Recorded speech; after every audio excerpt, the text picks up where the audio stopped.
안녕하십니까. 예. 오늘은 엊그저께 본 거요. 2022년 4월 2일 날 본 그 국가직 9급 행정부 총론 해설 강의예요. 시험들 잘 보셨나요? 근데 이번에 문제가 다 쉽게 나왔다고 하는 소리가 들리는 것 같은데 뭐 어쩐지 모르겠어요. 근데 행정법도 그렇게 어렵진 않았어요. 사실 자체에서 문제 난도로 따져서 한 중급 정도 문제가 한 세 문제 정도? 세 문제? 정말 많게 잡아주면 네 문제. 나머지는 전부 다 기출지문에서 다 볼 수 있었던 것이기 때문에 그렇게 어렵지 않게 풀었을 거라고 생각을 해요. 다만 이제 문제 유형이라든가 문장이 기출 문제인데 기출 지문에서 그 정형화된 기출 지문은 아닌 것처럼 이렇게 약간 나와서 처음에는 조금 당황했을 것 같아요. 처음에 체감 난도가요. 근데 문제를 하나씩 둘씩 읽어보면 내용 자체가 기존의 기출문에서 크게 벗어나지는 않았더라고요. 그리고 이제 새로 나온 판례가 이제 2020년 판례 2개, 그 다음에 2016년이라든가 14년 판례인데도 각 기본서 같은데 그렇게 소개가 잘 안 됐던 판례들, 뭐 이런 것들 한 2개 해서 낯선 판례가 한 4개에서 6개 나왔는데 4개? 그 정도 나왔겠다. 근데 그것도 이렇게 뭐 소거법 해서 나머지 이렇게 나머지 지문들이 워낙 기출 문제에서 그냥 전형화가 됐던 거기 때문에 그냥 몰라도 풀 수 있는 문제화 됐는데 이게 시험 끝나고 하는 얘기니까 그렇죠. 시험장에서는 여러분들 체감난도는 그건 아니었을 거예요. 근데 뭐 그렇게 어려운 시험은 아니었다는 거는 뭐 알아두시면 되겠고. 자, 갑시다. 문제 1번. 그래서 이건 가책형. 예요. 그래서 문제 1번이고, 그 다음에 요거는 해설은 제 카페에도 있고요.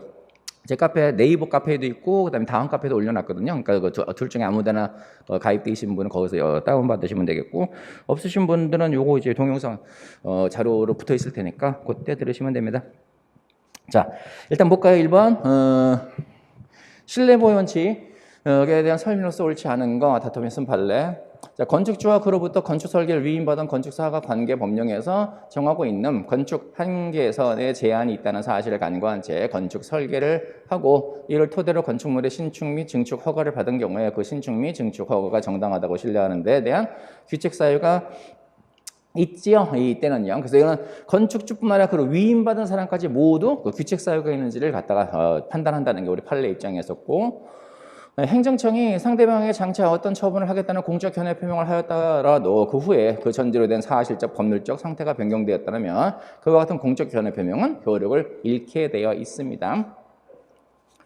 수강 신청 이후에 징계 요건을 완화하는 학칙 개정이 이루어지고 이어서 시험이 실시되어서 그 학칙 개정 학칙에 따라서 대학이 성적 불량을 이유로 학생에 대해서 징계 처분을 한 경우라면 이는 이른바 부진정 소급표에 관한 것으로서 특별한 사정이 없는 한 위법이라고 할 수가 없어요. 그러니까 부진정 소급이죠. 어떤 사실관계가 진행 중일 때 이제 규칙이 개정된 것이니까요. 수강 신청 이후에 징계 요건이 완화됐어요. 그러니까 수강 신청을 했고 중간에 규칙이 바뀐 거죠. 수강 신청했고 중간에 규칙이 바뀌었고 그 이후에 시험이 들어가는 거예요. 그죠? 수강 신청하고 그 다음에 규칙 개정되고 그 다음에 이후에 시험이 들어가게 되는 거죠. 이쪽이요. 그래서 요게 적용되는 거죠. 새롭게 개정되고 규칙이 적용되는 거니까 요거는 과거에 적용되는 게 아니고 장래를 향해서 완성됐을 때 적용되는 거니까 부진정 소급표고요. 근데 징계 요건이 완화됐다는 얘기는 좀 징계를 쉽게 할 수 있다는 얘기니까 학생한테 좀 불리하게 바뀐 거죠. 그래서 불리하게 바뀌었다 하더라도 규칙 개정 이후에 시험이 이루어졌고요. 그걸 적용해서 징계 처분했다 하더라도요. 요거는 부진정 소급표고 위법한 처분은 아니라는 게 우리 판례 입장이었었어요. 그다음에 병무청 담당 부서 담당 공무원에게 공적 견해 표명을 구하지 아니한 채 민원 봉사 담당 공무원이 상담에 응하여 안내한 것을 신뢰한 경우에도 신뢰 원칙이 적용된다 안 된다 그랬죠. 이 정도는 적용이 안 되게 되는 거고요. 이거는요. 그래서 이거는 1번은 가책형 1번을 받으신 분들은 뭐 기분 좋게 출발했을 거예요. 뭐 이건 전형적인 그냥 그 판례 지문이고 그동안 잘 봐왔던 것들이기 때문에 여기는 크게 어렵지 않게 풀었을 것이고. 자, 2번 갈까요? 행정행위 효력에 대한 설명으로서 옳지 않은 건 영업허가 취소 처분이 나중에 행정쟁송 절차에서 취소했다 하더라도 영업허가 취소 처분 이후에 영업행위는 무효가 혐의다 아니죠.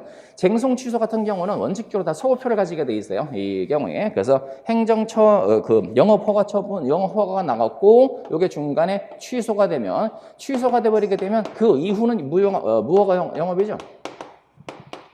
무효가 영업이 되게 되는 건데 이게 쟁송 취소가 됐잖아요. 쟁송 취소가 돼버리면 취소가 돼버리겠으니까 취소의 효과가 소급적으로 없어지게 되고 처음부터 영업 취소가 없었죠. 그러면 그 이후에 영업행위를 하더라도 무효가 영업행위에 해당하지 않게 되는 거. 이건 뭐 가장 기본적인 문제고. 왜 연령 미달의 결격자가 다른 사람의 이름으로 교부받은 운전면허는 당연 무효가 아니라 취소되지 않는 한 유효하게 되면서 연령 미달자가 자가 다른 사람의 이름으로 교부받은 운전면허는 취소 사유이지 무효 사유가 아니에요. 따라서 이 형사 법원이라든가 이런 쪽에서는 무효일 때는 무효라는 걸 전제로 해서 형사 재판할 수 있지만 취소일 때는 행정법원에서 취소가 되지 않는 이상은 그걸 취소시킬 수가 없는 것이기 때문에 여전히 유효한 면허라는 걸 전제로 해서 재판해야 됩니다. 그래서 연령 미달 결격자의 운전 행위는 무면허 운전행위에 해당하지 않고요. 구 도시계획법상의 원상회복 등의 조치명령을 받고도 이를 따르지 않은 자에 대해서 형사처벌을 하기 위해서는 적법한 조치명령이 전제가 되어야 하고 그다음에 그때 형사법원은 적법 여부는 심사할 수 있죠. 그래서 위법성 여부는 심사할 수 있어요. 형사법원이나 민사법원도 위법성 여부는 얼마든지 심사할 수 있고 다만 위법한데 그게 취소 사유일 때는요. 취소는 못 시키니까 어쩔 수 없이 그게 여전히 유효하다는 걸 전제로 해서 재판해 줘야 되는 거고 근데 위법한데 무효라면 요거는 공정력이 발생하지 않는 거니까 형사법원이라는 민사법원도 무효라는 걸 전제로 해서 판단할 수가 있죠. 그래서 적법 여부는 판단할 수 있고 그다음에 조세 부가처분을 취소하는 행정판결이 확정된 경우 부가처분의 효력은 처분 시에 소급하여 효력을 잃게 되기 때문에 확정된 행정판결은 조세 포탈에 대한 무죄를 인정할 수 있는 명백한 증거에 해당하게 되어 있습니다. 이건 이제 재심 사건이죠. 그래서 이 사람이 유죄로 처벌받았다가 조세 포탈 처벌받았다가 나중에 조세 부가처분이 취소가 되버리면 조세 포탈이 없는 상태죠. 그러니까 재심에서 당연히 무죄를 인정할 수 있는 명백한 증거가 발생을 한 거예요. 됐고.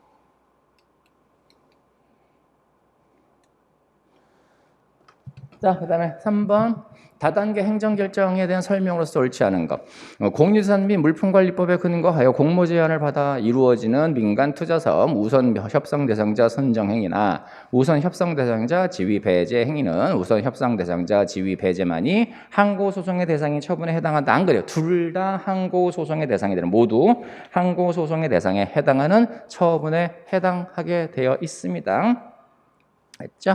요게 아마 여러분들이 좀 이제 그 기존의 책계라는 거 이런 데서 자주 봤던 판례는 아닌 것 같아요. 요게 2020년에 나온 거기 때문에 새로 나온 판례죠. 최신 판례 같은 거 따로 정리하지 않았으면 조금 힘들었을 것이고 최신 판례 정리해도 그죠? 그거 이런 판례까지 다 나올 거라고 요렇게 속일 거라고는 생각을 거의 못 하고 있었기 때문에 요거는 처음에 좀 당황했을 거예요. 그러니까 1번 지문이 좀 이제 당황했으면 넘어가죠. 그러면 이제 2번 구원자력법상에 의한 원자로 및 관계, 시설의 부지 사전 승인 처분 후 건설 허가 처분까지 내려진 경우 선행 처분은 후행 처분에 흡수가 돼요. 그 다음에 건설 허가 처분만이 행정쟁송의 대상이 됩니다. 이건 부분 승인 제도죠.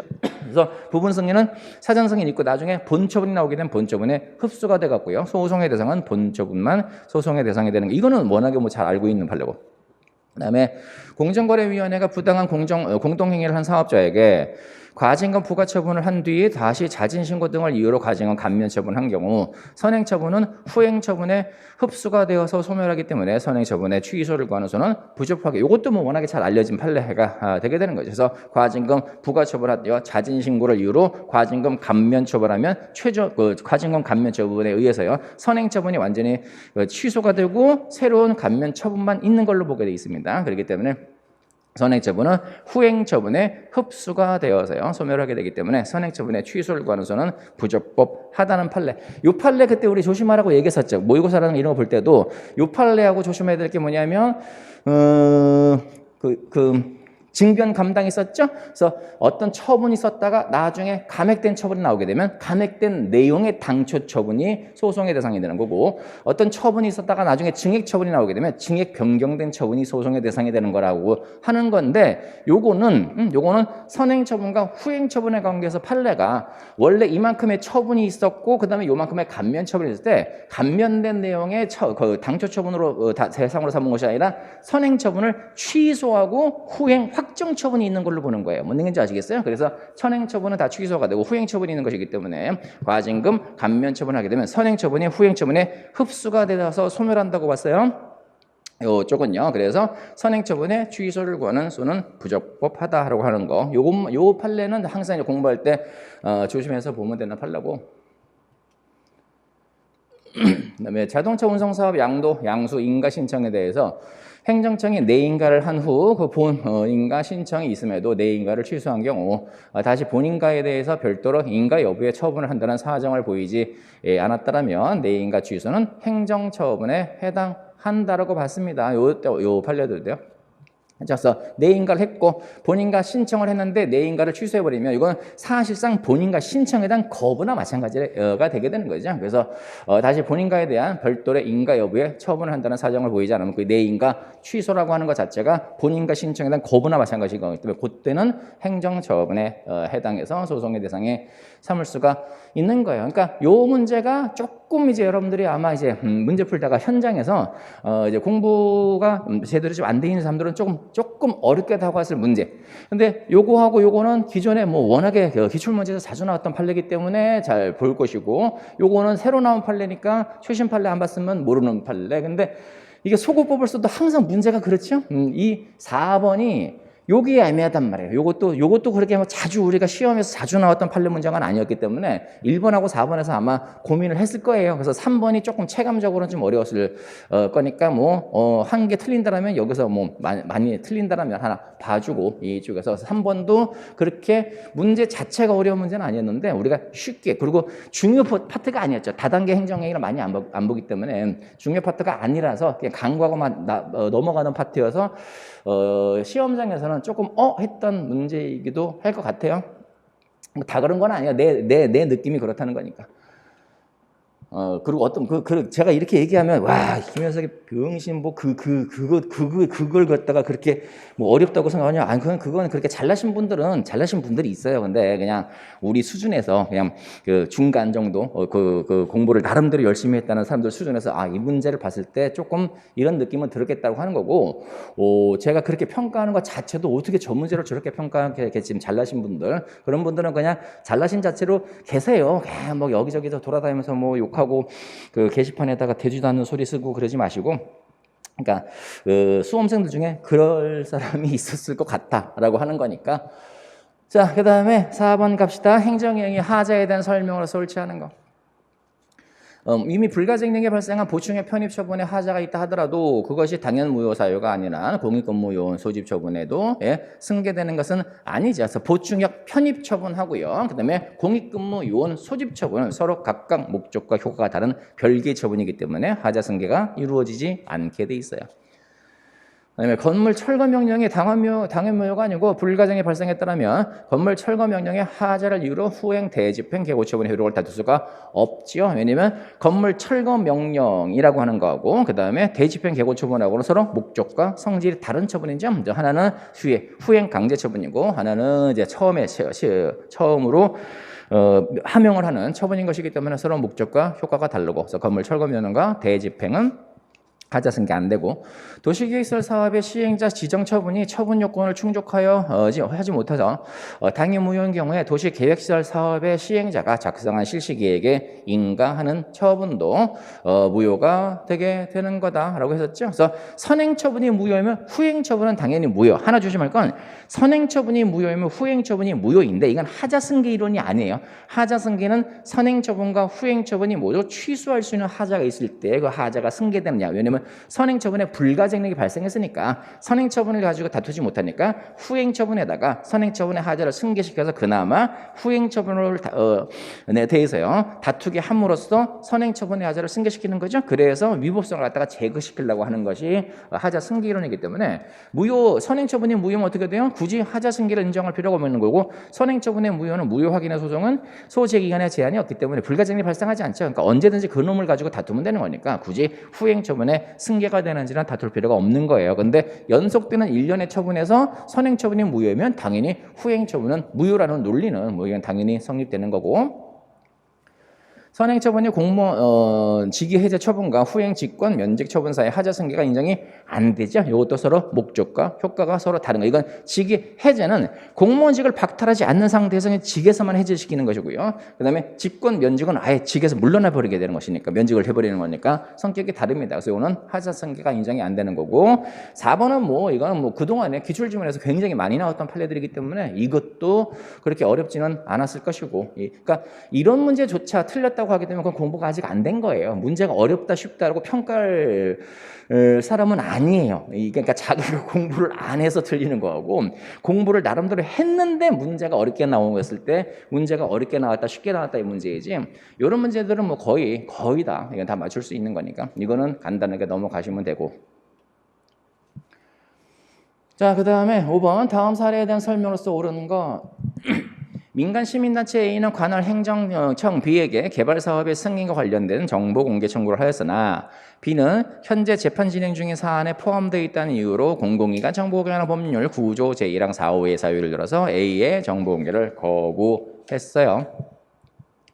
자, A는 공개 청구한 정보에 대해서 개별적 구체적 이익이 없는 경우에도 B의 정보 공개 여부에 대해서 취소 소송을 다툴 수가 있지요. 왜냐하면 정보 공개 청구권은 헌법상 알 권리에 근거하고 있는 거고 이 알 권리는 나와 관련된 정보에 대냐 아니면 일반적 정보에 대해서 알 권리인데 우리가 보통 일반적 정보예요. 그래서 국가가 가지고 있는 모든 정보에 대해서 내가 공개를 요구할 수 있는 권리라는 게 우리 판례 입장인 것이기 때문에 일반적 정보의 공개 청구권과 개별적 정보 공개 청구권이 모두 인정이 돼요. 그리고 헌법상 보장되는 공개 청구권에 기여해서 공개 청구를 했는데 거부받은 자체가 이미 법률상 이익이 침해받은 것이라는 것이 우리 판례 입장입니다. 그래서 개별적 구체적 이익이 있냐 없냐와 관계없이 헌법 알 권리에 근거해서 일반적 정보 공개 청구권을 가지고 있기 때문에 정보 공개 취소 소송을 제기할 수가 있죠. 자, 그 다음에 A가 공개 청구한 정보에 대해서 직접적인 이해관계가 있는 경우에는 B의 정보 공개 거부에 대해서 정보 공개 이행을 구하는 당사자 소송 아니죠. 이쪽에서 정보 공개 거부에 대한 항고 소송을 제기해야 되는 거고 당사자 소송을 제기하는 건 아닙니다. 그다음에 A가 공개 청구한 정보 일부가 공공기관 정보 공개하는 법률상의 비공개 사유에 해당하는 때에는 나머지 정보만을 공개하는 것이 가능한 경우라 하더라도가 이제 하면 법원은 공개 가능한 정보 부분에 대해서만 일부 취소를 명해야 하게 되어 있습니다. 그다음에 비공개 사유가 정당화되기 위해서는 A가 공개 청구한 정보가 진행 중인 재판 소송 기록 자체에 포함되어 있을 필요는 없는 거죠. 그 관련된 내용이면 되는 거고 재판 자체 기록 자체에 포함되어 있어야 되는 건 아니에요. 이것도 어려운 문제는 아니었어요. 문제 유형 자체가 약간 이제 케이스화 시켜갖고 조금 어렵게 만드는 것처럼 보였었는데 이거는 뭐 문제 읽어보게 되면 근데 완전히 학급 문제는 아니고 그렇다고 또 중급으로 평가해주기는 조금 애매하고 그 정도 난도의 문제였으니까 중하급 그 정도 문제라고 할까요? 그래서 이것도 뭐 기출문제 충실히 풀어보신 분들은 얼마든지 풀 수 있을 것이고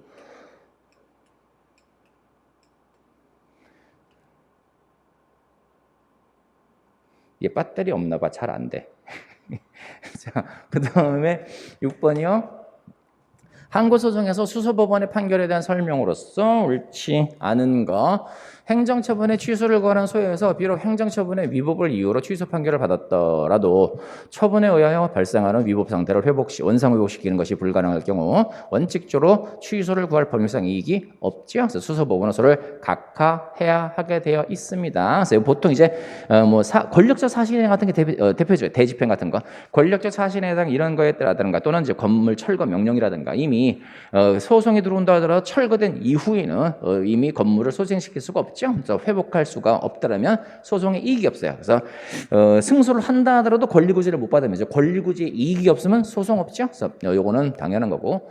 그다음에 2번 해임 처분 취소 소송 계속 중에 임기가 만료되어서 해임 처분의 취소로 지위를 회복할 수가는 없다 할지라도 취소로 해임 처분의 일부 임기 만료일 기간까지 기간에 대한 보수 지급을 구할 수 있는 경우에는 해임 처분의 취소를 구할 수 있는 법률상 이익이 있기 때문에 수소법원은 본안에 대해서 판단해야 합니다. 이거 우리 360 모의고사 할 때도 제가 전부 다 그 비교해서 우리 한번 정리해드리는 그런 이제 판례인데 요거 조심할 게 해임 처분 취소 소송이야. 항고소송 취소 취소소송에서만 이미 임기가 만료됐다 하더라도 그 뭐 월급이라든가 그죠? 연금이라든가 이런 걸 받을 수 있는 이익이 남아 있기 때문에 항고소송에서는 인정을 해줘요 법원이. 근데 뭐를 인정 안 해준다고 그랬어요? 그 당사소송, 그러니까 채용 계약직 공무원들, 계약직 공무원이라 이렇게 당사자 소송으로 들어가는 사람들이요. 그런 사람들의 경우는 이미 임기가 만료됐을 때에는 소송의 이익을 인정하지 않는다. 그런데 이 당사자 소송인 계약직 공무원 빼고는 전부 다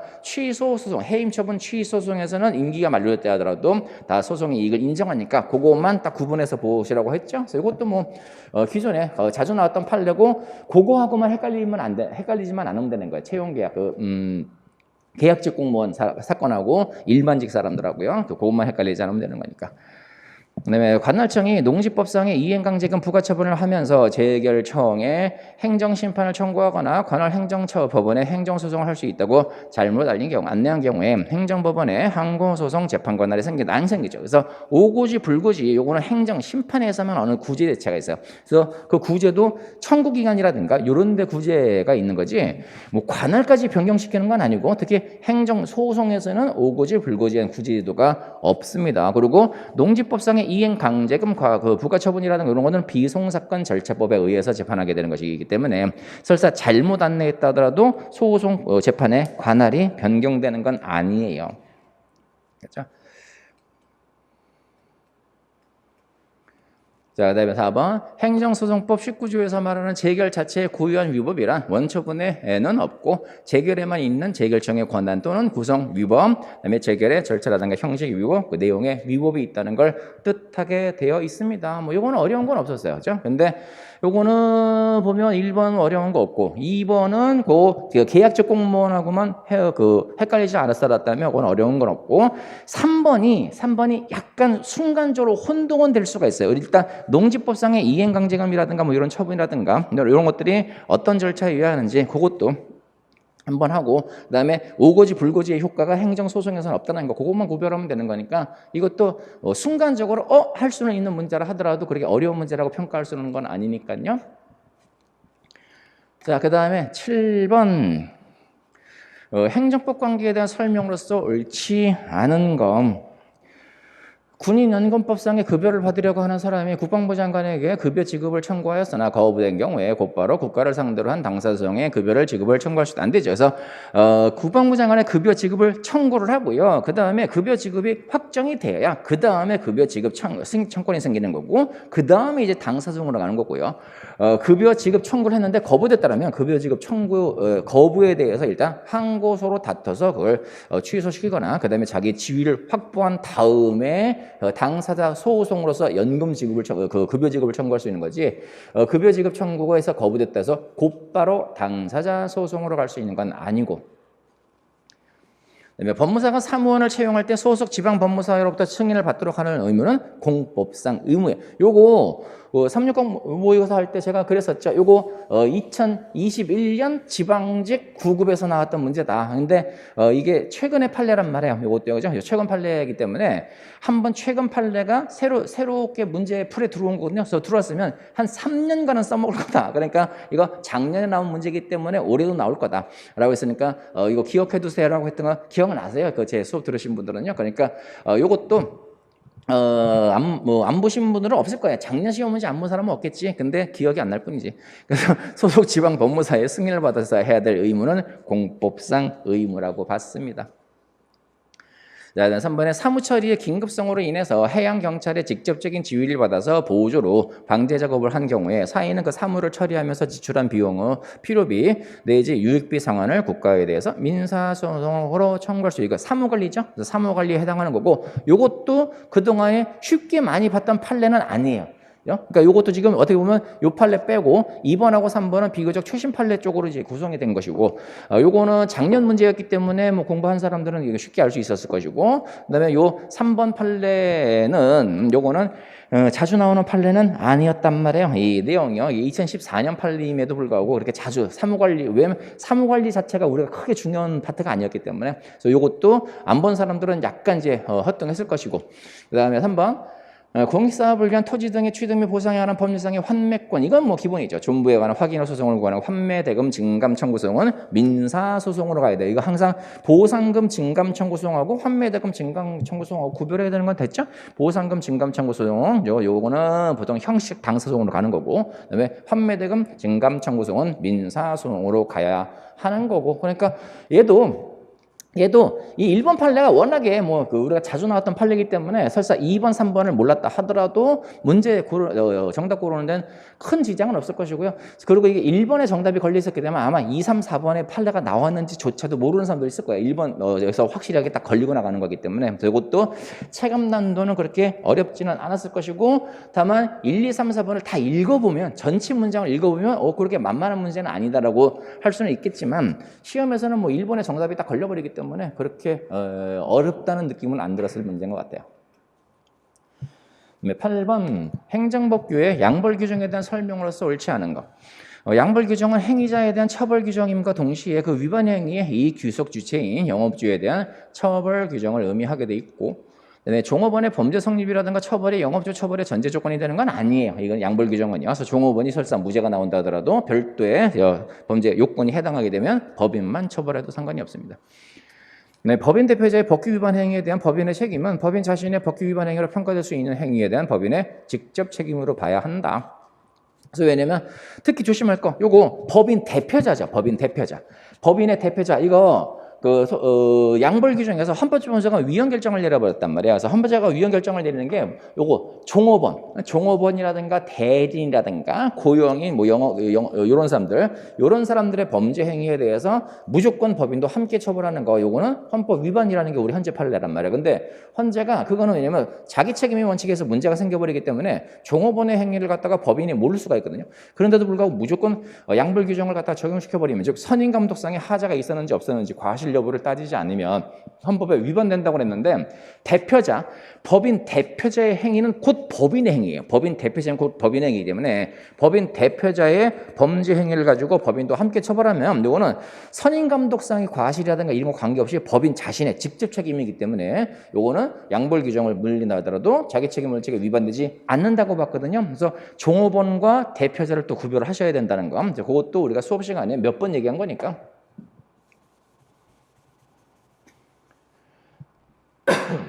자, 그다음에 양벌 규정에 의한 법인의 처벌은 어디까지나 행정적 제재 처분일 뿐 형벌과는 성격을 달리하는 게 아니고 법인에 대한 양벌 규정 이것도 형벌 규정이에요. 형벌이기 때문에 이것도 형벌인데 문제가 생기는 게 형벌은 이제 범죄 능력이 있어야 돼요. 범죄를 저지를 수 있는 능력이 있어야 되는데 보통 범죄 능력이요. 요거는 형사범. 그러니까 우리가 보통 형법에서 말하는 범죄요. 요거는 자연인에 한정되게 돼 있었거든요. 그죠? 그래서 법인은 특별한 규정이 있을 때만 처벌받게 돼 있고 원칙적으로 처벌받지 않는 게 원칙이란 말이에요. 그런데 그래서 이것도 단순한 행정제가 형벌이기 때문에 법인을 처벌할 때 과연 범죄의 능력을 인정할 수 있는지 그게 이제 문제가 생기는 거예요. 그래서 이제 문제가 나오게 되는 건데 보통 법인의 범죄 능력을 갖다가 우리가 인정을 한다고 하죠. 이런 경우죠. 그래서 이것도 형벌과는 성격을 달리하는 것이 아니라 형벌과 같은 성격을 가지게 되어 있습니다.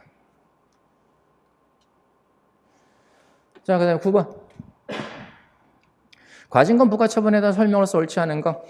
독점 규제 및 공정거래에 관한 법률상의 과징금은 법이 규정한 범위 내에서 그 부과처분 당시까지 부과 관청이 확인한 사실을 기초로 이의적으로 확정되어야 할 것이 추후에 부과금 산정 기준이 되는 새로운 자료가 나왔다 하여 새롭게 부과처분을 할 수 있는 것은 아니에요. 그래서 과징금이라고 하는 거, 그 영업상 이익을 갖다 박탈하는 것이기 때문에 과징금 부과처분 할 때의 어떤 영업상 이익이라든가 이런 걸 다 객관적으로 산정해서 해야 되는 거고 이후에 나온 사유를 가지고 과징금 부과를 새롭게 추가시키면 안 되게 되는 거고 더더군다나 이건 또 아니고요. 다른 질문하고 제가 잠깐 헷갈렸어요. 과징금 회의라고 하는 거 부과처분 당시에 확인한 사실이 되는 거지 추후로 확정된 사실까지도 추가시키려면 안 되게 되는 거. 이것도 기본 판례고. 영업정지에 가려면서 부과되는 이른바 변형된 과징금의 부과 여부는 행정청의 재량에서 영업정지를 할 것이냐 아니면 그냥 과징금을 부과시킬 것인지 이거는 행정청의 재량이라고 보는 거고, 과징금은 행정상 제재금이고 범죄에 대한 국가 형벌권의 실행은 아니기 때문에 행정법규 위반에 대해서 벌금 이외의 과징금을 부과하는 것은 이중처벌금지 원칙에 위반되지 않습니다.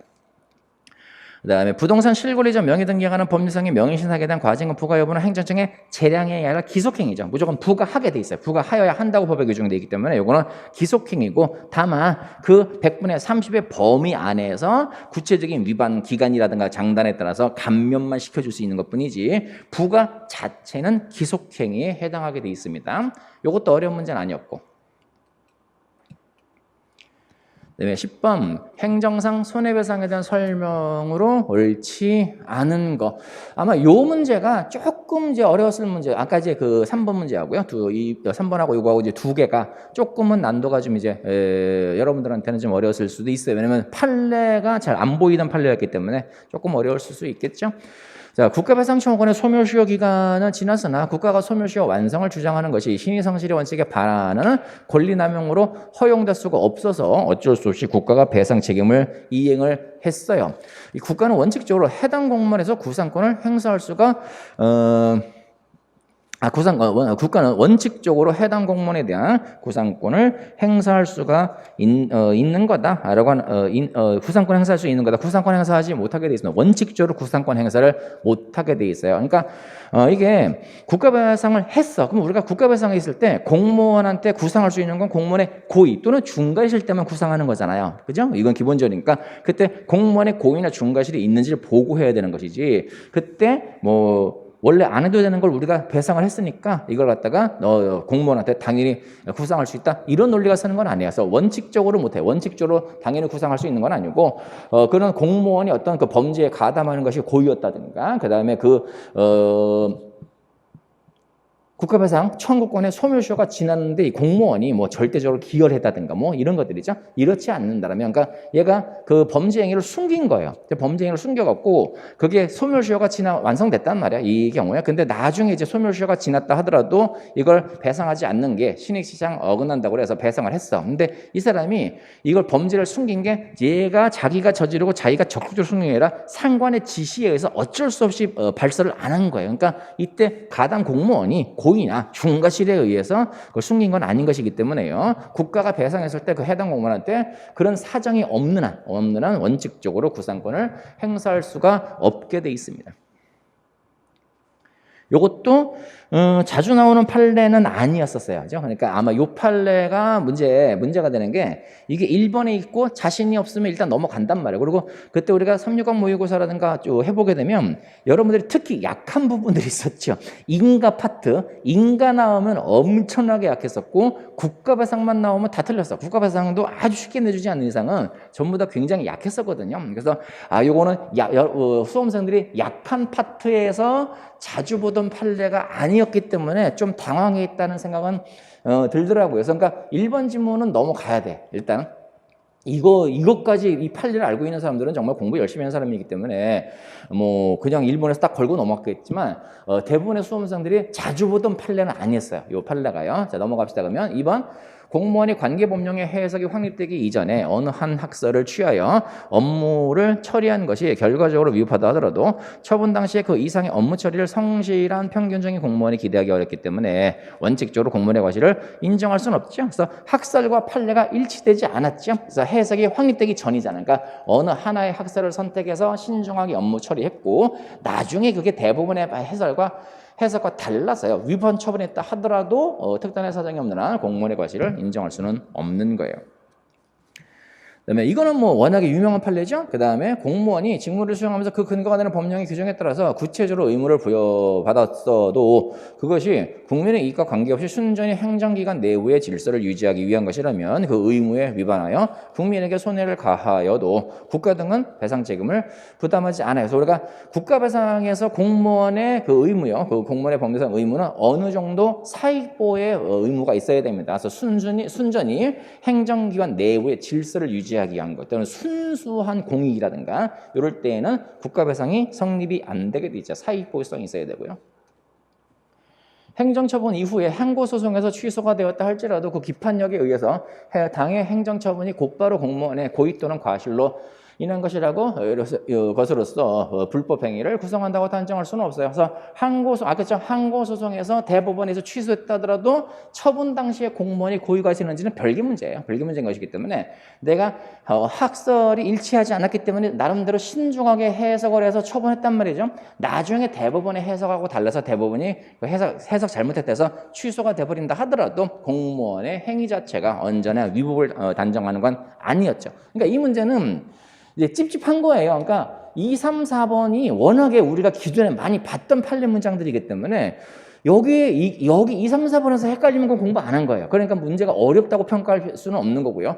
2, 3, 4번이 분명해. 1번이 몰라. 근데 어쩔 수 2, 3, 4번이 다 맞으니까 1번을 찍을 수밖에 없어요. 그죠? 그러니까 요거는 좀 현장에서 그냥 찝찝한 거예요. 내가 모르는 걸 정답으로 찍고 나오기가 정말 찝찝하거든요. 그래서 그건 찝찝한 것일 뿐이었고 2, 3, 4번이 정확하게 워낙에 유명한 판례들이었기 때문에 이걸 가지고 틀리면은 안 되는 거예요. 이거는 좀 찝찝한 문제일 뿐이었고 그 다음에 이제 근데 공부 사람만 뭐 나 같은 사람이 있으니까 나 같은 사람이 또 있겠지. 보통 우리가 1번을 넘어가면요.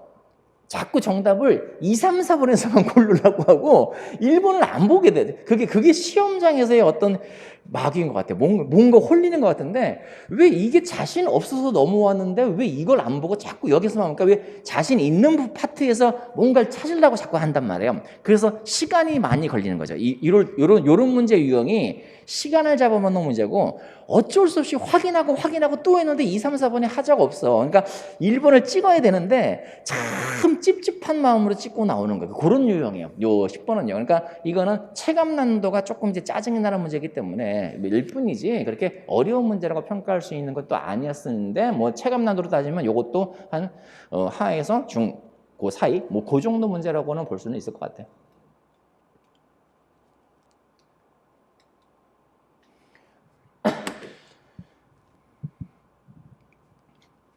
자, 그다음에 다음 사례에 대한 설명으로서 옳지 않은 것을 고르시오.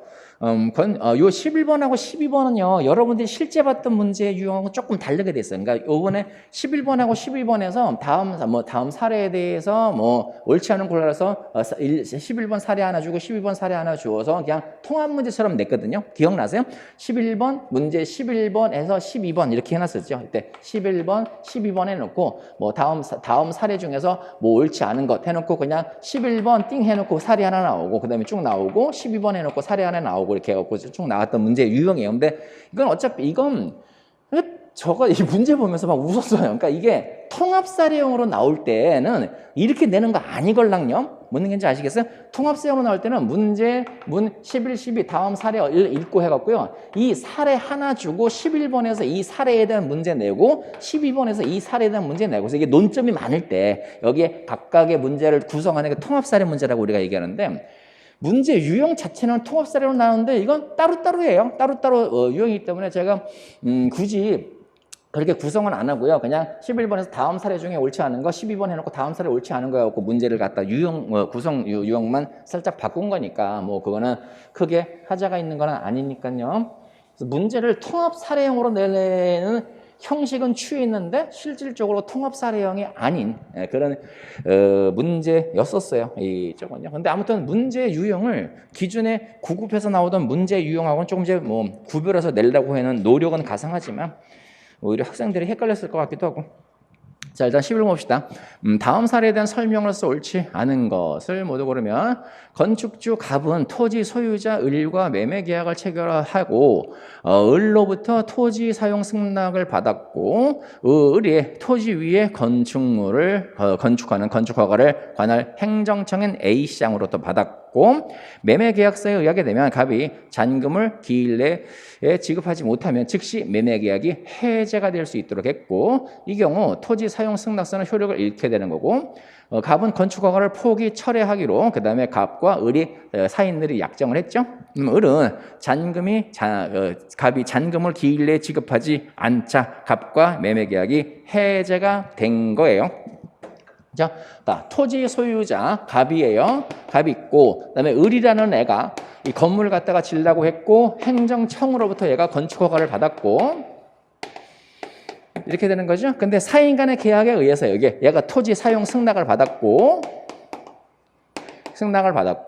그렇죠? 이 경우. 그 다음에 근데 얘가 잔금을 갖다가 치르지 아니하면 사용 승낙이 다 해자가 돼버린다. 그러면 결국 얘는 토지를 사용할 권한이 없는 애고, 그러면 토지를 사용할 권한이 없는데 건축 허가는 남아 있고, 그럼 어떻게 돼요? 이 건축 허가가 철회가 돼야 되는데 안 되면 갑이 건축 허가 철회 신청을 할 수 있는 신청권을 가지게 되는 거고, 제3자가 뭐 이런 것들이죠.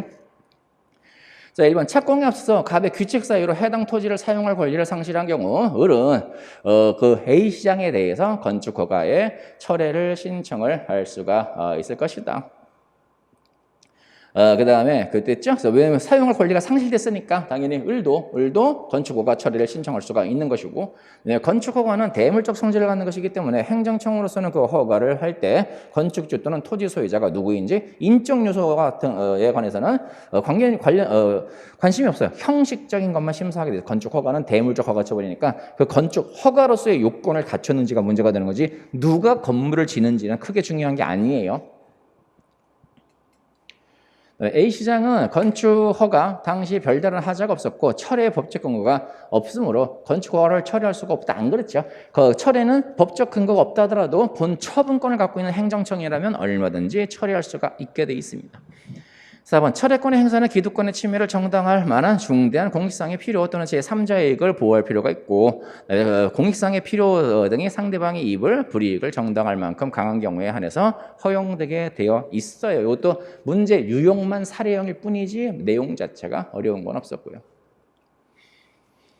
12번 다음 사례에 대한 설명으로서 옳지 않은 것을 모두 고르시오.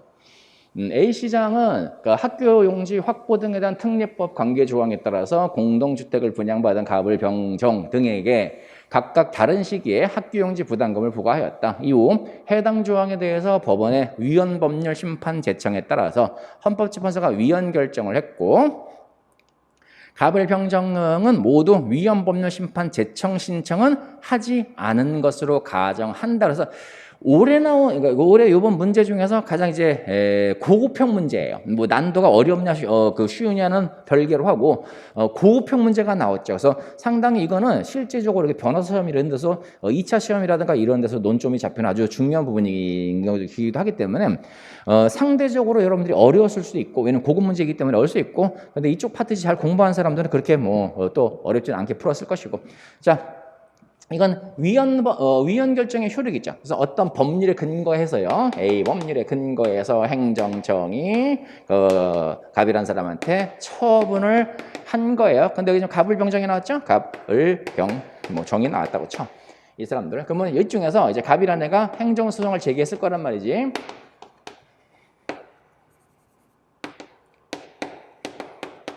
소송을 제기했고, 그 다음에 요 A 법률이요. A 법률의 위헌 제청 신청을 하고, 죄송합니다. 위헌 제청 신청을 하거나 아니면 법원이 위헌 제청을 하거나 해서 헌법재판소한테 들어갔어요. 헌재에서 들어가서 헌재가 심리를 해서 A 법률 조항에 대해서 헌재가 위헌 결정을 내렸다. 이렇게 되는 거죠. 이 경우. 그래서 자, 위헌 결정은 원칙적으로 장래무효. 그 다음에 예외적으로 우리가 소급무효인데, 이 소급무효가 되는 게 원칙적으로 되게 법정소급표라고 하는 거죠. 법에서 정한 거. 이게 형벌조항일 때 하고요. 그죠? 형벌조항일 때고, 그 다음에 두 번째 형벌조항 이외라 하더라도 어떻게 되는 거예요? 첫 번째 당해사건, 동종사건, 병행사건. 는 소급표를 인정해 주죠. 그 다음에 당해사건, 동종사건, 병해사건 이외 요 1번, 2번, 3번. 그래서 1, 2, 3 이외. 그죠? 이외에도 가능한 경우가 있는데, 이게 바로 뭐냐면 위헌 결정 이후에 제소된 일반 사건. 그죠? 이렇게 소급표가 있는데, 다만 요 1, 2, 3 말고 요 4번이요. 요거는 위헌 결정 이후에 제소된 일반 사건에서도 소급표가 인정이 안 되는 경우 있어요. 부인되는 경우가 있는데, 요거는 위헌 결정 이전에 이미 뭐가 되는 거예요? 확정력이 발생한 거죠?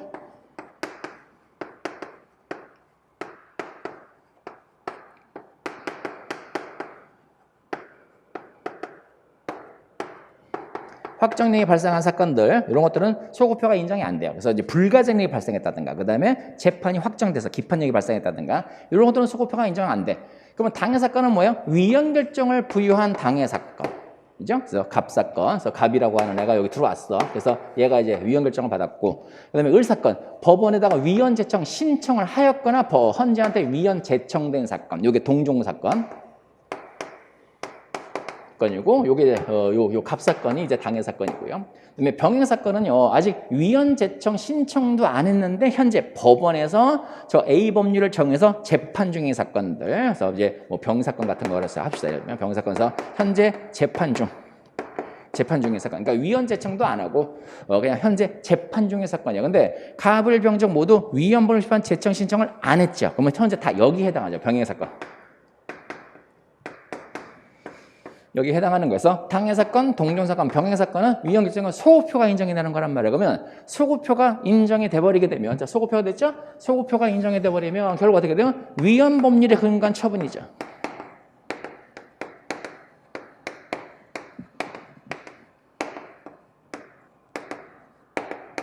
위헌 법률에 근거한 행정처분이 되는 거고, 자, 위헌 법률에 근거한 행정처분의 효력을 어떻게 할 것이냐 하는데 이거는 우리가 취소 사유에 불과하다. 예, 불가하다. 그래서 취소만 시킬 수 있지 무효는 아니에요. 무효는 아니기 때문에 무효라는 걸 전제로 당연히 돌려받을 수는 없는 거고요. 일단 취소 소송에서 승소가 되고, 그러면 법원에서 이걸 취소 소송 기간 내에 들어왔다면 취소시키고 그 다음에 이제 부당이득 반환 을 이제 할 수가 있는 이런 관계죠. 전체적으로 보면. 자, 봅시다. 갑이 부담금을 납부했어요. 부담금을 납부했죠? 이미 납부했고. 불가증력이 발생했어요. 불가증력이 발생하려면 어떻게 된다고요? 당해사건, 동종사건, 불가증력이 발생한다 하더라도 결국 이 사건들은 당해사건, 동종사건, 병행사건이기 때문에 요거는 큰 상관은 없어요. 큰 상관은 없습니다. 그래서 뭐 위헌 결정 이후에 제소된 사건은 아니고 요 사건은 그래서 위헌 결정 이후 제소된 사건이라면 불가증력이 발생을 했으니까 얘는 소급표가 인정이 안 되는 사건이란 말이에요. 그러니까 여전히 저 처분은 유효하게 돼요. 적법하다고 그냥 추정받아야 되는 거고. 근데 지금 이 사건들은 모두 병행 사건이니까 불가증력이 발생했다 하더라도 소급표는 인정이 돼. 그러면 불가증력이 발생해서 발생한 상태라 하더라도요. 해당 조항이 위헌으로 결정된다 하더라도 이미 납부한 부담금의 반환을 납부한 부담금의 반환을 받을 수가 없는 것이다 그랬죠. 위헌 결정에서 이게 취소 사유가 돼서 나중에 취소가 되어야 그 다음에 이미 납부한 부담금에 대해서 부당이득으로 반환 청구 소송을 별도로 제기해야 되는 거고, 위헌 결정이 난다 하더라도 이거는 취소 사유에 불과하기 때문에 바로 이미 납부한 부담금을 바로 반환받을 수가 있는 건 아닌 거고. 그렇죠? 그다음에 을은 부담금을 납부한 후 부담금 부과 처분에 대한 행정소송을 제기하였고, 부담금을 납부한 이후에 부담금 부과 처분에 대한 행정을 제기했고, 소송이 계속 중인 경우에 을이 위헌 법률 시판 제청 신청을 하지 않았기 때문에 을에게 위헌 기준 소급표가 미치지 않는 것이 아니라 이미 했고, 그죠? 했고 그다음에 위헌 제청 신청을 안 했다 하더라도 병행 사건이죠? 병행 사건이기 때문에 위헌 결정에 소급표가 인정되게 되어 있어요. 그다음에 병이 부담금 부과 처분에 대한 행정심판 청구를 해서 기각 재결을 송달받았으나 재결서의 송달일로부터 90일 이내에 취소소송을 제기하였다면 그 병의 청구는 인용될 수가 있을 것이다 라고 했었죠. 그래서 이것도 부담금 부과 처분의 행정심판을 이미 청구했잖아요. 그러니까 기각 재결 받았고, 그러면 기각 재결 받았을 때는 어떻게 돼요? 재결서를 송달받은 날로부터 90일, 재결이 있은 날로부터 180일 이내에 소송을 제기하면 적법하게 취소송을 제기한 것이고, 이 사람은 그죠? 한 것이고, 그런 다음에 아직 위헌 자청 신청은 안 했지만 소송 계속 중이라면, 위헌 결정 났다라면 당연히 소급표에 의해서 구제받을 수 있으니까 이것도 취소송으로 들어왔죠? 그러면 당연히 취소이니까 취소사유에 해당하는 거니까 구제받을 수가 있는 거고 인용받을 수 있다. 부담금 부과 처분에 대한 제소 기간이 경과하여 그 정의 부담금 납부 의무가 확정되었고, 위헌 결정 전에 병의 재산에 대한 압류가 이루어진 상태라 하더라도 정에 대해서 부담금 징수를 위한 취납 처분은 속행할 수가 없죠. 위헌 결정이 나오면 어떻게 돼요? 위헌 결정은 기속력이 돼요. 기속력이 되어버리면 위헌 결정 이후에 기속력 어떻게 돼요? 행정청구 국가기관들은 헌재 결정에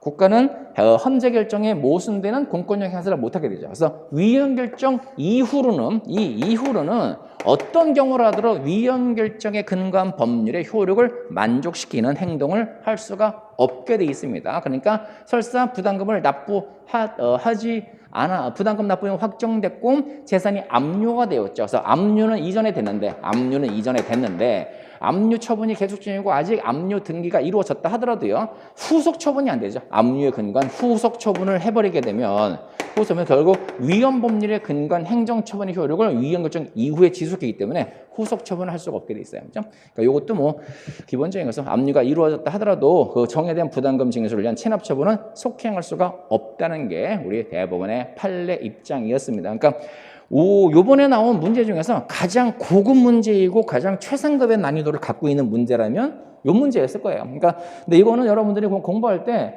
굉장히 복잡한 파트이기 때문에 제대로 정리가 됐다라면 이렇게 딱 정리가 됐다라면 그렇게 어려운 문제는 아니었을 건데 7급 학생들은 헌법을 하면서 이 파트를 하거든요. 그러니까 헌법에서도 하고 행정법에서 하기 때문에 중복돼서 이 파트를 어느 정도 정확하게 알아요. 근데 9급만 하는 학생들은 헌법을 안 한단 말이야. 그래서 이 논리 구조, 요 소송 구조를 정확하게 이해하기가 좀 힘들었을 거예요. 그래서 아마 요 판례가 정말 그동안의 기출문제라든가 판례 지문을 달달달달 외워놓지 않은 학생들이라면 아마 이 문제 자체가 제일 힘든 문제 아니었을까. 그러니까 다른 아까 뭐 3번이라든가 이런 것들은 보긴 봤는데 조금 약간 아리까리했는데 이거는 제대로 공부하는 사람이면 아예 손을 댈 수가 없는 문제여서 올해 문제 중에서 가장 고급 문제이고 가장 최상급의 난도를 갖고 있으니까 이런 문제는 한 문제 틀려도 그냥 봐줘요. 그건 내가 공부 안 해서 그런 것이 아니라 워낙에 어려운 파트였기 때문에 한 문제 틀려도 그냥 너무 이렇게 슬퍼하지는 마세요. 이런 문제예요. 근데 문제는 이런 문제 한 문제에 맞춰놓고 남들 다 맞추는 아까 다른 문제 거기서 막 틀리는 사람들이 이제 타격이 많은 사람들이고 이건 웬만한 사람들이 틀렸을 문제였을 것이기 때문에 이런 문제 하나 틀린 거는 그냥 출제자에 대한 그냥 성의 출제자에 대한 예우의 표시 이 정도에서 100점 안 주려고 노력을 하셨군 뭐 하나 틀려주지 뭐 이렇게 해서 넘어가셔도 되는 것 같아요. 그러니까 올해 나온 문제 중에서 가장 문제 질도 좋고 그다음에 가장 좀 어려웠던 문제 중에 하나 아닌가라고 보게 돼서 이것도 시험 끝났지만 잘 정리를 해두세요. 이거 나중에 수업 시간에 차근차근 본 사람들은 금방 이해할 텐데 안 그런 사람들은 이 그림 자체를 이해를 못할 테니까 이거 위헌 결정의 소급표, 장래요, 소급표, 예외로 소급표 인정되는 거, 또 소급표 또 예외가 있고 위헌 결정의 법률에 근거한 행정처분의 효력에 취소하라는 걸 알아야 되는 거고 그러면 납부했다 하더라도 무효가 되지 않은 이상 당연히 부담금 받을 수는 없는 것이고 취소가 되어야 그 다음에 부당에 더 반환 청구를 한 민사소송을 별도로 제기해야 되는 거고 뭔 얘기인지 아시겠죠? 그래서 그게 복합되어 있는 문제이기 때문에 이거는 거의 뭐 변호사 시험에서 나왔어도 할 말은 없는 문제일 정도니까 9급 난도에서는 상당한 난도를 갖고 있는 문제라고 생각하시면 됩니다.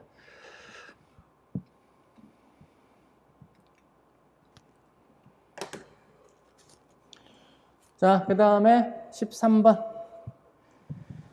행정입법에 대한 설명으로서 옳지 않은 것. 불용의 형식으로 정해진 제지적 행정처분의 기준은 제재처분, 행정 제재처분, 불용 형식이면 전부 다 어떻게? 행정규칙이에요. 제재처분, 불용 형식이면 처분의 기준, 제재처분의 기준은 전부 다 행정규칙이고, 그다음에 대통령령, 시행령으로 돼 있으면 이제 법규명령의 성격을 가지게 되는 거고, 그 중에서 이거 딱 세트로 연결시키는 거 아니에요. 행정처분의 기준, 제재처분의 기준이 불용으로 있으면 이거는 행정규칙, 대통령령이 시행령의 형식으로 있으면 법규명령. 근데 대통령이 시행령으로 돼 있는 법규명령인데, 그러면 법규명령은 법원을 구속한 효력이니까 거기에 정해진 과징금 액수라든가 이런 것들이 정액이냐 최고 한도액이냐인데 법원은 일단은 정액으로 보는데 법원이 최고 한도액으로 본 게 두 가지가 있다. 뭐요? 청소년 건강은 최고다. 기억나세요? 청소년 보호법하고 국민건강보험법에서 정하고 있는 과징금 부과처분만 최고 한도액을 정한 것으로 보고 나머지는 전부 다 정확이다. 기억나시죠? 그래서 그거예요. 그러니까 제재적 행정처분의 기준은 행정규칙이니까 당연히 대외적인 국민이라든가 법원을 구속하는 효력은 없는 것. 항정신성 치료제, 이거 향정신성 아니에요. 항정신성 치료제의 소급 요양급여 인정 기준에 관한 보건복지부고시가 다른 집행행위 매개 없이 그 자체로서 직접 국민의 구체적인 권리, 의무와 법률 관계를 규율하는 성격을 가질 때에는 항고소송의 대상에 대한 처분이에요. 그래서 우리가 인정 기준, 고시 고시가 어떤 성격을 갖는지는 그 고시의 성격마다 다르게 봐야 된다. 그래서 고시가 내부적인 행정 규칙일 수도 있고, 그다음에 법규 명령, 집행 명령인 법규 명령의 성격을 가질 수도 있고, 그다음에 처분의 성격을 가질 수도 있는 거죠. 이 경우가. 그래서 그 고시 형식인데 처분의 형식을 가지는 대표적으로 우리가 알고 있었던 판례가 뭐예요? 납세 병목의 지정 고시. 그것이 이제 구체적인 행정 처분의 성격을 가진다. 그 다음 판례가 요거거든요. 항정신성 치료제 요양급여 인정기준이라는 보건복지부 고시요. 이거는 그러니까 이게 문제가 조금 어렵게 나오려면 요거는 이걸 없애버렸으면, 그러니까 항정신성 치료제 요양급여 인정 기준의 보건복지부 고시는 싹 빼버리고 항고소송에 대한 처분이다 아니다 이렇게 해버리면 이제 그거는 이제 판례를 안 봤으면 문제가 생기는 건데, 친절하게 다 해설을 해줬잖아요. 그죠? 고시가 다른 집행에 매개 없이 그 자체로 직접 국민의 구체적 권리의 의미와 권리가 구현한다. 이렇게 되면 처분이죠. 그러니까 이거는 이미 그냥 자세하게 설명까지 다 들어간 것이기 때문에 뭐 이거는 설사 항정신성 치료제 요양급여 인정기준 보건복지부 고시라는 걸 몰랐다 하더라도 이거는 문제 자체에서 아예 해설까지 다 해준 거예요. 자, 그 다음에 법률의 위임에 의해서 효력을 갖는 법규 명령이 법 개정으로 위임의 근거가 없어지게 되더라도 효력을 상실하지 않는 아니지. 그래서 위임 명령의 효력은 법 개정 전후를 가지고 모두 판단해야 된다는 게 우리 대법원 판례예요. 그래서 처음에는 위임의 근거가 없어서 무효인 법령이라더라도 후에 위임의 근거가 만들어지면 그때서부터 유효한 법규 명령이 되는 거고, 처음에 위임의 근거가 없어서 유효한 법규 명령이라 하더라도 후에 위임의 근거가 없으면 그때부터 무효인 법규 명령이 되는 거다. 그래서 그 위임의 근거는 법규 명령 제정 전후를 가지고 모두 판단을 해야 한다. 뭐 이거 가장 기본적인 문제니까 이거는 틀릴 사람 없을 것이고.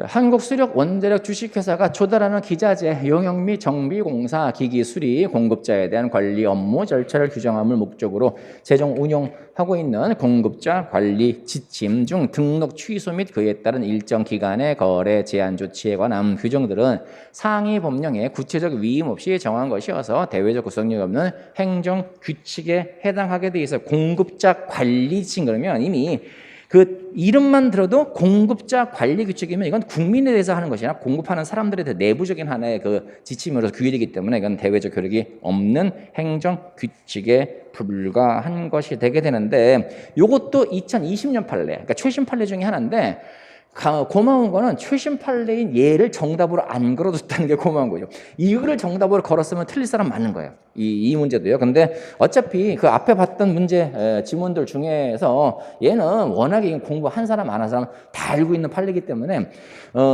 비교적 전체 지문으로 보면 2번하고 4번 지문이 그렇게 쉬운 지문은 아니거든요. 아리까리한 지문인데 정답 지문이 우리가 알고 있는 게 딱 걸려버렸기 때문에 이것도 무리 없이 풀었을 거예요. 근데 문제 자체만 보게 되면 이것도 완전 학음은 아닌데요. 이거는 그 문제 형식 문제에서 우리가 체감적으로 보게 되면 워낙에 알고 있는 판례들이니까 이건 틀리는 사람은 없었을 것 같아. 그래서 이것도 알아두시는데, 하나 제가 지금 이건 2020년 판례예요. 그것도 비교적 최신 판례예요. 그동안에 기본서에서 여러분들 보지 못했던 판례라고 얘기하면요, 그게 문제풀에 새로 들어온 거예요. 새로 들어왔다는 얘기는 뭐 요번에 있는 지방직, 요번 지방직하고 내년 국가직이라는 지방직에서 한 번 더 써먹는다고. 저번에 제가 3.6강 모의고사 하면 그래서 요거 새로 들어온 판례고 최근 판례인데 2021년에 나왔으니까 올해까지 올해 더 써먹을 테니까 요거 분명히 올해 국가직 아니면 지방에서 또 나올 테니까 이거 기억하는 지방 법무사위 있잖아요. 똑같아요. 교수를 내는 거 똑같아. 그러니까 한 번 문제 만드는 거 되게 어렵기 때문에 새로 만들어서 문제 풀에 들어가 버리면 한 3년을 그대로 써먹어요. 그러면 이제 너무 많이 써먹으면 한 3년에서 5년 쉬었다가 다시 나오고 요런 패턴을 가지고 있는 것이기 때문에 제가 지금 강의하면서 굳이 요거 최신 판례예요, 여러분들이 기존에 자주 오던 판례가 아닐 거예요라고 얘기하는 것들은요, 요번에 새로 문제 풀에 들어간 판례예요. 그리고 그러면 어떻게 돼요? 향후 한 2, 3년간은 계속 써먹을 판례라고 하는 거니까 딱 체크를 해놨다가 지방직 대비해서도 다시 한번 그 판례들은 보셔야 돼요. 14번 행정작용에 대한 설명으로서 옳은 거. 구체적인 계획을 위반함에 있어서 지침이 되거나 특정 사업의 기본 방향을 제시하는 내용의 행정계획은 항고소송의 대상인 행정처분에 해당하지 않는다. 맞죠? 그래서 구체적 계획을 위반할 때 우리가 기본 계획, 제가 기본 계획이란 말이 들어가면 전부 다 항고소송의 대상이 안 돼요. 기본적인 것이기 때문에. 그러니까 뭐 도시 기본 계획, 뭐 4대강 무슨 기본 플랜이라든가, 그래서 기본이란 말, 무슨 플랜이란 말이라든가 이런 말이 들어가 버리게 되면 거기다 대외적 구속력이 없는 것이기 때문에 항고소송의 대상이 되는 처분이 아니고, 공포상 계약이 법령 위반 등의 내용상의 하자가 있는 경우에도 그 하자가 중대 명백한 것이 아니면 취소할 수는 하자에 불과하고, 안 그래요. 공포상 계약은요, 요거는 행정이처럼 공정력이라는 게 발생하지는 않습니다. 따라서 그 법령에 위반되는 계약이라면 전부 다 무효이지. 일단 취소할 수 있는 행위로 보고, 일단 유효하게 보고 나중에 취소로서 효력을 제거한다, 이런 논리가 성립이 안 되는 거예요. 그래서 공법상 계약은 법령에 위반되는 내용상의 하자가 있으면 무효예요. 고요. 그다음에 이에 대한 다툼은 당사자 소송에 의해야 된다라고 하는 거고. 그다음에 3번에 지도, 권고, 조언 등의 행정 지도죠. 비권력적 사실행위고 항고소송의 대상이 될 수가 없죠. 된다. 틀렸고. 그다음에 국가를 당사자로 하는 계약에 관한 법률에 따라서 국가가 당사자가 되는 이른바 공공계약에 관한 법적 분쟁은 먼저 행정법원이 아니라 국가를 당사자로 하는 계약에 관한 법률에 의한 계약은 이건 사법행위로 보죠. 사법관계이기 때문에 이건 민사소송으로 해결해야 되는 거고, 근데 조심할 건 뭐라고? 국가를 당사자로 하는 계약에 관한 법률에 의한 계약 자체는 사법계약으로 보는데, 국가를 당사자로 하는 계약하는 법률에 의해서 행정청이 부정당 사업자에 대한 입찰 자격을 정지, 제한하는 거, 그거는 처분이라는 거. 이제 그것만 뭐 우리 기본적으로 구분했으니까. 그래서 이것도 어려운 건 아니고. 15번 행정절차법상의 처분의 사전 통지 및 의견 제출 절차에 대한 설명으로서 옳지 않은 것. 법령 등에서 요구된 자격이 없거나 없어지게 되면 반드시 일정한 처분을 하여야 하는 경우에 자격이 없거나 없어지게 된 사실이 법원의 재판에 의해서 객관적으로 증명된 경우에는 사전 통지를 생략할 수가 있어요. 자, 혹시 눈치채신 분들은 있겠지만, 제가 막 지금 말을 굉장히 빨리 하잖아요. 빨리 하는데 내가 말이 꼬이지 않고 쫙쫙쫙 나가는 거는 굉장히 많이 본 판례라는 얘기예요. 그죠? 그러니까 이거는 워낙에 뭐 굉장히 많이 본 판례니까 여러분 다 알고 계시는 판례고, 제가 문장을 읽다가 좀 약간 버벅거린다든가 문장이 꼬이면 나도 잘 많이 본 판례 문장은 아닌 거예요. 그래서 그게 이번에 새롭게 구성이 된 판례라고 하는 것도 눈치를 채셔도 돼요. 어떻게 보면. 그러니까 요거는 뭐 워낙에 자주 봤던 판례고, 자주 봤던 이제 문장들이고, 그러니까 이제 법령의 내용이니까. 그다음에 행정청의 처분으로 의무가 부과되거나 권익이 제한되는 경우라도 당사자의 의견 제출 기회를 포기한다고 명백히 표시했을 때 의견 정치 생략할 수가 있지요. 별정적 공무원이 대통령 기록관장에 대한 직권면책 처분에는 처분의 사전 통지 및 의견 청취 등에 대한 행정절차법의 규정이 적용되지 않는 것이 아니라 적용됩니다. 그래서 뭐 공무원의 어떤 인사처분에 대해서 모든 게 다 적용이 배제가 되는 건 아니고요. 행정절차법에서 그 성질상 거치기 곤란한 것들만 이제 배제가 되는데, 별정적 공무원의 기록관장에 대한 직권 면직 처분은 행정절차법이 그대로 적용되게 되죠. 대통령이 한국방송공사 사장을 해임을 하면서 사전 통지 절차를 거치지 않은 거, 해임 처분은 위법한 처분이어요. 그러나 당연히 무효가 되는 건 아니고 그냥 위법한 행정 처분이고, 얘는 워낙에 자주 봤던 문장들이고 법령이기 때문에 그렇게 어렵지 않게 풀었을 거라고 생각하고. 16번 행정소송법상 취소에 대한 설명으로서 옳지 않은 것. 대한민국에서 출생해서 오랜 기간 대한민국 국적을 보유하면서 거주한 재외동포 사증 발급 거부 처분의 취소를 구할 수 있는 법상 이익이 있다. 이 판례 내가 나올 거라 그랬잖아. 이거 유승준 사건하고 고별해야 된다고 하는 거. 재외동포라든가 그다음에 우리나라 입국했다가 퇴거 통보를 받은 사람이라든가 이런 사람들은 이제 사증 발급이라든가 이런 거에 대해서는 그 소송의 이익을 가지는데, 순수한 외국인들은 사증 발급 거부 처분에 대해서 원래 신청권이 없는 사람들이기 때문에요. 거부 처분에 대한 소송의 이익이 없는 사람이죠. 그죠? 근데 대한민국 출생해서 오랜 기간 대한민국 국적을 보유했던 재외동포니까 이 사람은 사증 발급 거부 처분에 대한 소송의 이익을 가지는 사람이어요. 국민권익위원회가 소방청장에게 일정한 의무를 부과하는 내용의 조치 요구를 한 경우 소방청장은 조치 요구의 취소를 구할 당사자 능력 및 원고 적격이 인정되지 않는다. 아니죠. 인정되죠. 이 경우는요.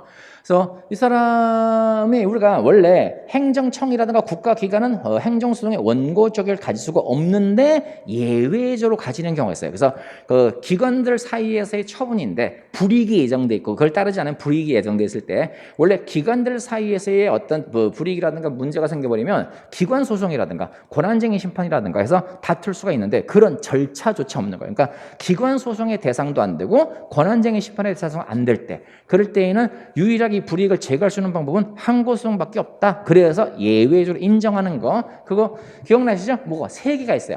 하나는 뭐였어요? 하나는 건축협의. 그래서 A 지자체가 B 지자체한테 건물 지으려고 하는데 얘가 건축허가를 안 내줘. 그러면 결국 건축허가에 대한 거부나 마찬가지이기 때문에 이게 내가 이쪽 지방자치단체에다 건물을 질 권한을 얻거든요. 그러니까 권한쟁의 심판할 수 있는 것도 아니고 기관소송은 같은 기관 내부의 기관들 문제가 생기는데 서로 다른 지자체니까 기관소송도 안 되는 거고 그러면 유일하게 건축협의 거부에 대해서는 항고소송을 제기할 수밖에 없다. 그다음에 또 하나가 국민권익위원회가 소방청장이라는 기관한테 일정한 의무를 부과했고 이를 따지지 않으면은 제재 처분 들어가는 것이 예정됐을 때 소방청장과 국민권익위원회가 권한쟁의 심판이라든가 기관 소송도 할 수 없으니까 유일하게 제거할 수 있는 건 항고소송이다. 그다음에 또 하나 뭐 있어요?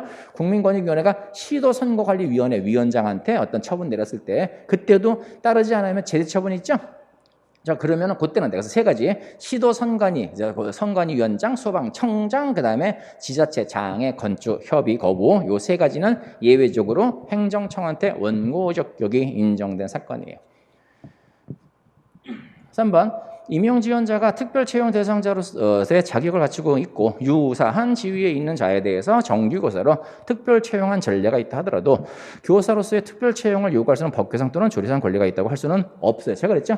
이 임용자는 경원자 소송하고는 항상 구별하셔야 돼요. 경원자 소송은 이게 양립되어 있는데 얘가 허가받았고 얘가 취소가 되면 내가 허가를 받을 수 있는 그런 관계가 있어야 돼요. 모든 요건을 갖춰서 이게 취소가 되면 당연히 내가 허가를 받을 수 있는 그런 관계일 때만 경원자 관계가 생기는 거지.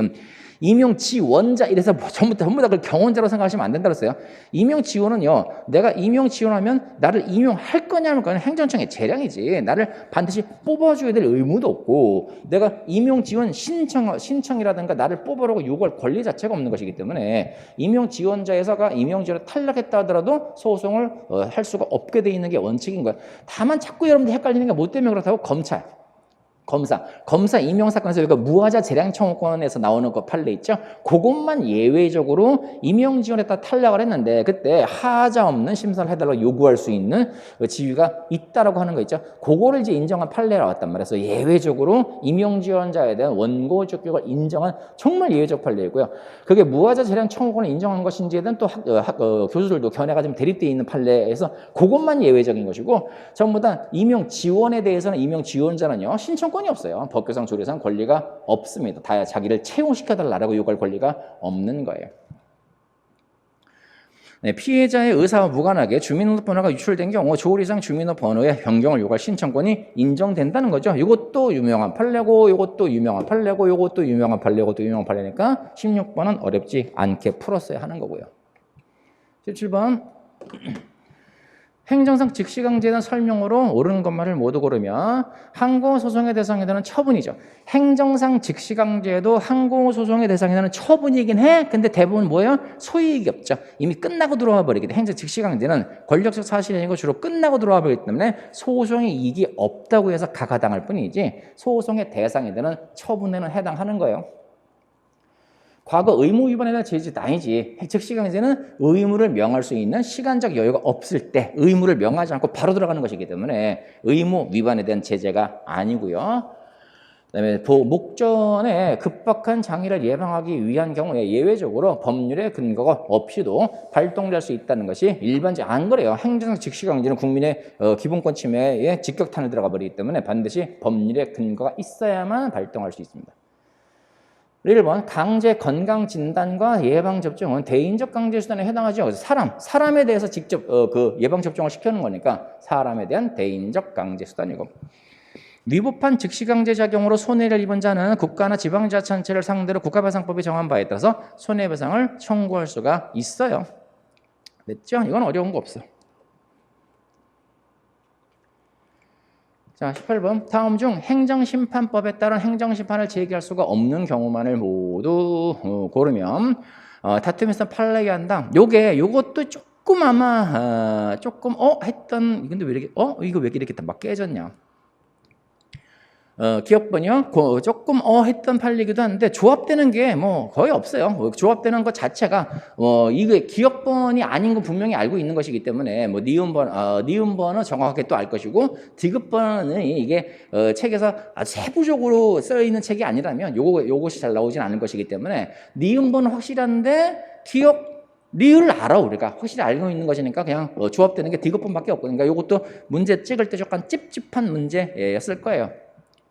자, 공공기관, 정보공개하는 법률상의 정보공개 관련해서 공공기관, 비공개 결정이 있는 이의 신청을 했으면 이것도 얼마든지 행정심판 제기할 수가 있습니다. 이의 신청 자체가 특별한 행정심판이 아니니까. 그러니까 지금 이 문제는 특별 행정심판이 있는 거, 그걸 물어보는 거죠. 공익사업을 위한 토지 등의 취득 및 보상하는 법률 토지수용위원회 수용재결의 이의가 있을 때 중앙토지수용위원회 이의를 신청을 하면 요거는 중앙토지수용위원회 이의 신청하는 이의제결이죠. 이의 신청하는 것 자체 얘가 특별한 행정심판이에요. 행정심판이기 때문에 거치고 바로 소송이 들어오면 되는 거고 별도의 행정심판을 제기할 수가 없는 거고 특별한 행정심판이 있으니까. 난민법상의 난민 불인정 결정에 대해서 법무부 장관에게 이의 신청을 했을 때 요거 이의 신청에 대해 한 거 요게 난민법에 규정이 돼 있어요. 규정이 돼 있는 거고 이 이의 신청에 대해서는요 행정심판을 제기할 수가 없다고 법에서 명문화돼 있습니다. 난민법에서 이게 명문으로 규정이 되어 있는 거예요. 그다음에 리을번의 민원 처리하는 법률상 법정 민원에 대한 행정기관의 장애 거부 처분에 대해서 행정기관 장애가 하는 이의 신청 이것도 행정심판에 해당하는 이의 신청이 아니라 그냥 단순한 이의 신청이죠. 그러니까 이것도 행정심판을 소송을 제기하는데 별 의미가 행정심판을 제기하는데 큰 의미가 없는 거고 결국은 행정심판을 제기할 수가 없는 것이 특별 행정심판인 니은번 그다음에 법에서 불복할 수가 없다 행정심판을 청구할 수가 없다고 규정하고 있는 난민법상의 이의신청 요것이 해당하는 거고 그래서 요것이 문제 풀 때 조금 했을 문제인데 조합으로는 충분히 나오기 때문에 답은 맞췄을 것 같아요. 19번 다음 사례에 대한 설명으로서 옳은 것을 고르시오. 건설회사 A는 택지개발 사업을 위해서 관련 법령에 따른 절차를 거쳐서 갑 소유의 토지 등을 취득하고자 갑과 보상하는 협의를 하였으나 협의가 성립되지 않았죠. 이에 관할 지방토지수용위원회에 재개를 신청을 했고 토지 수용 및 보상금에 대한 수용 재개를 받았어요. 이게 수용재결 자체가 원처분이죠. 그 다음에 여기가 이의가 있으면 이제 중앙토지수용위원회에다가 이의 신청하고 이의재결을 거친 다음에 이제 항고소송으로 들어오게 되는 거고, 이의재결 다친 다음에 수용재결 처분 자체도 항고소송 들어가고 보상금 그 중에서 보상금 증감 청구 소송일 때만 형식적 당사자 소송 들어가는 거고. 1번 봅시다. 갑이 수용재결에 대해서 이의 신청을 제기하면 사업의 진행 및 토지 등의 수용 또는 사용을 정지하는 효력이 없지요. 이건 법에서 그렇게 규정이 되어 있어요. 정지하는 효력이 없다. 이건 법령이고. 갑이 수용 자체를 다투는 경우, 그러니까 수용 자체를 다툴 때 관할 지방토지수용위원회를 상대로 수용 재결에 대한 취소이라고 했죠. 그래서 지방토지수용의 수용 재결 자체가 원처분인 것이기 때문에 원처분에 대해서 소송을 제기해야 되는 거고.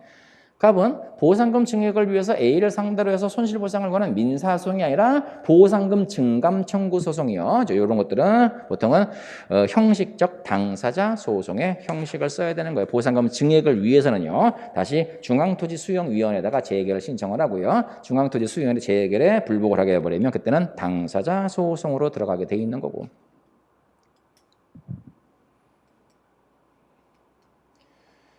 갑이 계속 거주하고 있는 건물과 토지의 인도를 거부할 경우 행정 대집행의 대상이 될 수가 없지요. 왜냐면 그 건물의 인도 요거는 직접적으로 의무자가 행해야 되는 것이기 때문에 이건 직접 강제 정도라든가 이행 강제금이라든가 이런 것만 가능하게 되고 대집행의 대상이 될 수가 없습니다. 비대체적 자기 의무니까 요 내용들은 네, 그래서 이것도 뭐 그렇게, 이건 법령이기 때문에 법령을 모르는 사람들은 이제 어려웠을 것이고, 이 내용 자체가요. 그죠? 그 다음에, 이거 옳은 거죠? 그러니까, 수병토지수용위원회 수용 재결 자체가 취소의 대상이 된다는 건 뭐, 그건 다 알고 있는 것이니까, 이것도 문제 유형 자체는 상당히 난도 있게끔 꾸민 것 같지만, 풀어다 보게 되면 그렇게 어렵지는 않았어요. 근데 완전히 또 학업 문제는 아니고, 한 중급 문제로 따집시다. 중하 정도인데 약간 중급에 좀 가까운 문제로 따져줄게요.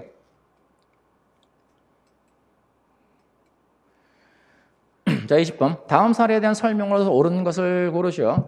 A씨 시장은 식품 적격 업주 갑에게 청소년 고용 금지 업소에 청소년을 고용하였다는 사유로 식품위생법령의 근거에서 영업정지 2개월의 처분을 가름하는 과징금 부과처분을 했고, 갑은 부과된 과징금을 납부하였다. 그러나 갑은 이후 과징금 부과처분에 하자가 있음을 알게 되었어요. 갑은 납부한 과징금을 돌려받기 위해서 관할 행정법원에 과징금 반환을 구하는 당소정을 제기할 수가 안 된다 그랬죠? 그래서 이미 납부한 과징금 부과를 받으려면 어떻게 돼요? 그게 처분이 과징금 부과 처분을 취소하고요. 취소하고 그 다음에 민사소송으로서 부당 이득 반환 청구라고 하는 것을 해야 되는 거고. A씨 시장이 과징금 부과 처분을 함에 있어서 과징금 부과 통지서의 일부 기재가 누락되어서 이를 이유로 갑이 관할 행정법원에 과징금 부과 처분의 취소를 구하는 소를 제기한 경우 A씨 시장은 취소용 절차가 종결되기 전까지 보정된 과징금 부과 처분 통지서를 송달하면 이후 일부 기재 누락의 하자는 치유가 된다? 치유가 되지 않아요. 이게 보정 통지죠. 그러니까 원래 하자의 치유는요, 그 처분 당시에 있던 사유를 가지고 해야 되는 거지 이후 새로운 사실을 가지고 할 수 없다는 거로 나오죠. 또 하나, 하자의 치유는 언제까지만 가능해요? 소송을 제기하기 전까지만 가능해요. 근데 소의 제기가 들어갔잖아요. 그러니까 하자 치유는 더 이상 인정되지 않게 되는 거고요.